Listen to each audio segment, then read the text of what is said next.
Y independientemente del género cinematográfico que sea tu favorito, siempre habrá algo que te sorprenda o que al menos logre dejarte pensando, ya sean seres de otro planeta, plot twists increíbles o un hombre siendo transformado en morsa.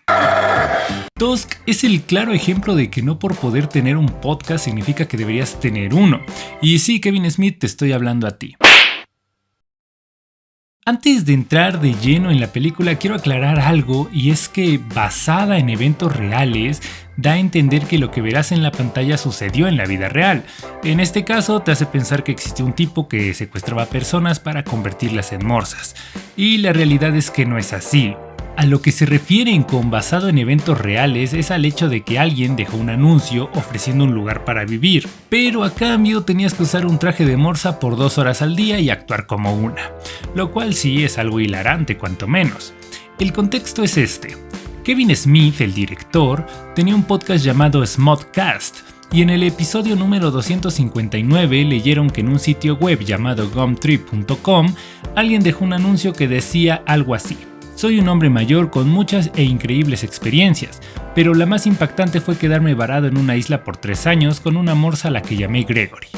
Ofrezco un lugar para quedarse gratis sin pagar renta, pero he fabricado un disfraz de morsa, por lo que el inquilino tendría que usarlo por al menos 2 horas al día y actuar como una.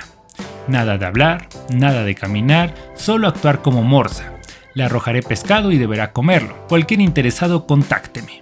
Eso es en resumen el anuncio original, tiene muchos más detalles, pero en esencia es eso. Y realmente es algo gracioso por lo específico y realista que quiere sonar. Entonces, en el podcast lo leyeron y se les hizo gracioso, porque pues lo es. Imagínate que para pagar renta te tengas que vestir de morsa por 2 horas al día. Posterior a eso, en el mismo podcast, Kevin Smith y Scotty empezaron a bromear más acerca de este anuncio y agregarle más cosas, hasta que pensaron que podría ser una película.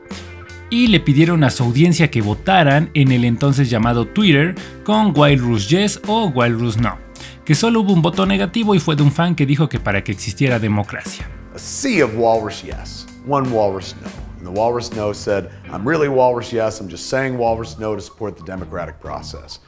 El anuncio obviamente era falso, lo creó este chico llamado Chris Parkinson como broma, lo cual pues era obvio. La cosa aquí es que si la idea es concebida con humor desde el inicio, se trató con humor y empezó como una broma, ¿en qué momento se decide entrar al género de horror? Pero ni siquiera por completo, y es que la película tiene muchos intentos de comedia como para ser enteramente de terror y muchos tintes grotescos como para ser cómica. Que funcione alguno de los dos o no es difícil de decidir, pues siento que entre ambas cosas hacen que la película parezca que no funciona. Por un lado a un hombre lo están ahogando cuando ya está transformado en morsa y por el otro Johnny Depp está haciendo esto. Tusk básicamente es la historia de dos amigos, Wallace y el niño del sexto sentido, que tienen un podcast llamado Nazi Party. Casi ni se escucha rebuscada la broma de que suene como la palabra Nazi, casi no. Pero es mejor que en el doblaje. Y recuerden todos sumarse a nacidefiesta.com. Podcast en el cual se burlan de cosas grotescas y hasta gory. Transportado al mundo real, este podcast es uno que solo podrías ver en la Deep Web, pues se burlan de cómo un tipo se corta la pierna de tajo con una katana. Efectos visuales que pues se ven más falsos que su basado en eventos reales, pero pues claro, fue realizado por una escuela y apuesto a que ese fue el presupuesto para lo que alcanzó. Desde aquí ya entendemos la comedia que tiene la película, que es la típica comedia gringa rebuscada con chistes nada orgánicos, aludiendo a lo sexual y a un personaje inepto. Resulta ser que para el podcast quieren entrevistar al tipo que se cortó la pierna, pero vive en Canadá. Así que nuestro protagonista Wallace viaja hasta allá solo para descubrir que el chico se suicidó.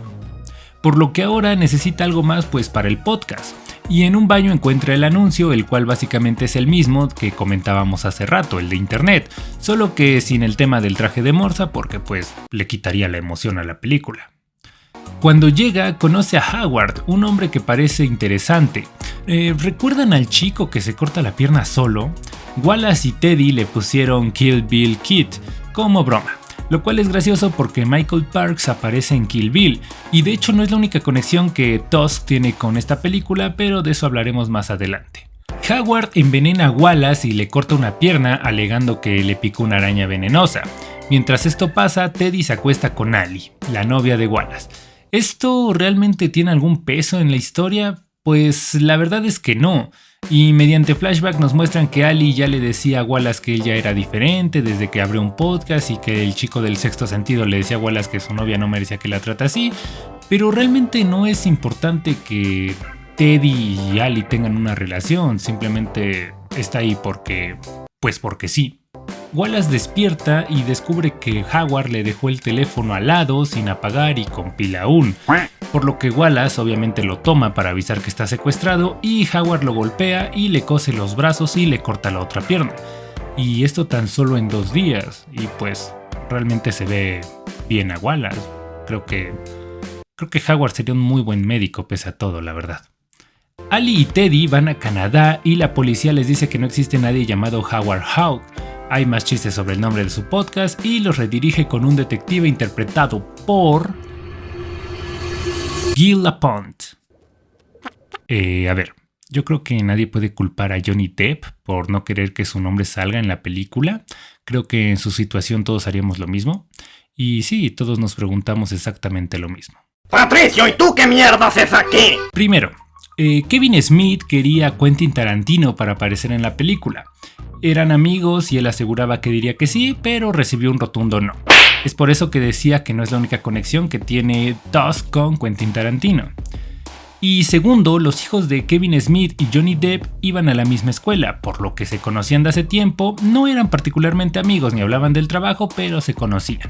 And I was like, oh my God, fucking how bad is this movie? Quentin doesn't want to act in it and shit. Por lo que cuando Quentin Tarantino dijo que no, Kevin le dijo a Johnny Depp, a lo cual él sorprendentemente accedió. Pero no podría estar hasta meses después de que acabara el rodaje, por eso es que sus escenas se ven diferentes del resto, porque ya habían pasado meses de grabar toda la película. Incluso Michael Parks se ve hasta más viejo. Si no lo reconocías es porque lleva un prostático en la nariz, pero no crean que Johnny Depp aceptó sin nada a cambio, claro, es lo que Kevin Smith dice, pero la realidad es esta.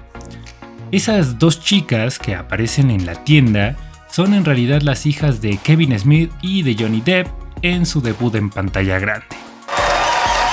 Y no solo están aquí. ¿Cuál es la peor idea de una saga o serie? Hacer un spin-off de sus peores personajes. ¿Y qué creen que hizo Kevin Smith? Les hizo un spin-off a las chicas. Bueno, a sus hijas. Y vaya spin-off. Yoga Hosers, también llamado el dolor de cabeza del manager de Johnny Depp porque obvio apareció ahí interpretando claro a Guy Lapointe. Y bueno, si tienen ojos no la vean. Pero todo esto era simplemente para los que tenían duda de cómo es que Johnny Depp llegó a estar en Tusk. Una vez sabiendo esto, sigamos. Howard cuenta que se quedó varado en una isla solo con la compañía de una morsa a la que llamó Mr. Tusk, y confiesa que para sobrevivir en la isla se tuvo que comer a la morsa, y pues básicamente planea que peleen de nuevo para darles oportunidad de venganza. Guy Lapointe y los chicos buscan a Wallace y siguen sus pasos. De hecho, llegan de nuevo a la tienda, más tiempo de pantalla a las chicas, y aquí se repite de nuevo la escena de Wallace en la que él va a la tienda, pero le agregan más cosas que realmente ya rayan en el cringe. El punto es darle más tiempo en pantalla a las hijas de Johnny y Kevin. Pero sin sentido, simplemente para hacer una escena más incómoda de lo que ya de por sí era. Realmente funcionaba mejor que no se repitiera la escena, pues todos recordamos la tienda y lo que pasó. Y lo que le agregaron ridiculiza aún más lo que ya es ridículo. Wallace y Howard se enfrentan y gana Wallace, liberando a la morsa que lleva dentro. Esto, pues, en palabras del propio Kevin Smith. And we start saying, is man indeed a walrus at heart? Ali y el sexto sentido lo encuentran. Al final Wallace se queda siendo una morsa y Ali y Teddy le arrojan un pescado y se despiden. Y él se quedó así para siempre. El final obviamente suena absurdo, si te lo cuentan piensas que es una tontería porque lo es. Y de hecho es hasta el remate de una mala broma. He's got something wrapped in a newspaper and you don't know what's going on and then you... Yes. It's a fish. Oh, it's awesome. Obviamente el final de la película nos deja en claro que pues Wallace nunca podría volver a ser humano con esa forma, ¿no? Ni modo que así hiciera el podcast. Pero realmente toda la película Tusk es una mala broma. Lo más bonito de la película es al parecer cómo se lleva el crew y que apoyen a Kevin con una idea así, pero siendo honestos la película es malísima. Y todo el auge que tuvo deberían agradecérselo a Robert Kurtzman, pues si no hubiera creado una bestia tan grotesca y hasta perturbadora de ver, Tusk hubiera quedado totalmente en el olvido por esa historia tan absurda, pues realmente es lo único que en serio impacta de la película. Si le quitas que su diseño fuera tan grotesco, se hubiera quedado en una película clase B olvidada. Y es que el guión fue concebido en un podcast por una broma de internet, o sea, no podríamos esperar nada más y se rodó en tan solo 15 días. El montaje es desastroso, y es que no conforme con dirigir, Kevin Smith quiso editar, y hay ocasiones en las que los personajes hablan, en específico en la primera escena de Howard y Wallace, y la cámara se mueve demasiado y hay cortes innecesarios como si fuera una película de acción. Pero eso es porque los diálogos no son lo suficientemente interesantes como para mantener al espectador atento, o la actuación no es llamativa, y se nota la diferencia entre estas dos escenas.